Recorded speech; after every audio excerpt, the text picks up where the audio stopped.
Attention all! Recent stories have indicated a Chinese factory has potentially contaminated the water in a major agricultural supply river with industrial waste.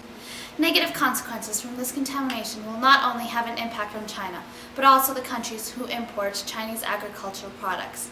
It is suspected that this spill has led to the contamination of rice products that are largely exported to many countries, predominantly Australia and the United States.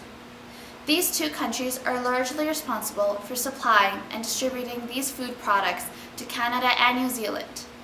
Blame for this distribution of contaminated food products is being directed at both the producing and distributing countries. Both Canada and New Zealand place blame on the major food distributors in the United States and Australia for lack of screening and their products, whereas the two distributing countries turn and direct guilt at China for its poor environmental regulations. I am joined by Dr. Ma Jun, a Chinese environmental official and the director of the Institute of Public Health and Environmental Affairs, who has a few comments on this matter.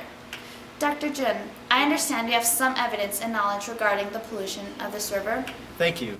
At the Institute of Public Health and Environmental Affairs, we track and evaluate the impact of air and water pollution. Over the past few weeks, we have been tracking and assessing the consequences and potential causes of the contamination of this major agricultural supply river. At this time, we have not detected levels of ammonia that suggests that the safety of our population is compromised, especially since the Fu River is not even a source of drinking water for residents. I see. And has the company responsible for this contamination been identified?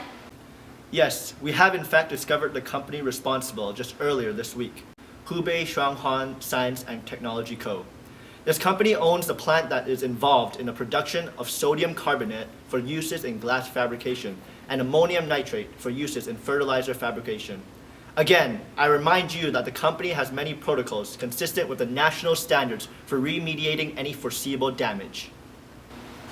110 tons of dead fish that washed ashore the Fu River just upstream from a factory located in Hubei, China. The enormous amount of dead fish found in this central region of China is a good indication of the water contamination. The World Health Organization has reported a level of 196 milligrams per liter of ammonia in the water samples taken from this river. This ammonia quantity is far beyond the naturally occurring quantities of 2 milligrams per liter of ammonia in fresh water and 0.2 milligrams per liter of this chemical found in your drinking water. How can you respond to these reports? At this point, we have not detected comparable levels of contaminants until further testing has been done to validate these observations. It would be premature to comment precisely on these assumptions. Thank you, Dr. Jin. Independent researchers and environmental activist groups have expressed concern for the central Chinese region since this river is a fishing source for neighboring populations and feeds into the Yangtze River, a lifeline for 40% of the nation's population. Furthermore, we have received reports that Hubei Shuanghuan has been cited 4 times for environmental lapses since 2008, and they have done little to correct for it. China's lack of enforcement for environmental laws and regulations and the cost of these violations may be a factor contributing to the cause of this contamination. Though China's fault in this environmental tragedy is clear, should fault also lay with the United States and Australia for faulty screening of food product exports? We will be tuning in with these updates as they come up accordingly. Thank you for listening and good night.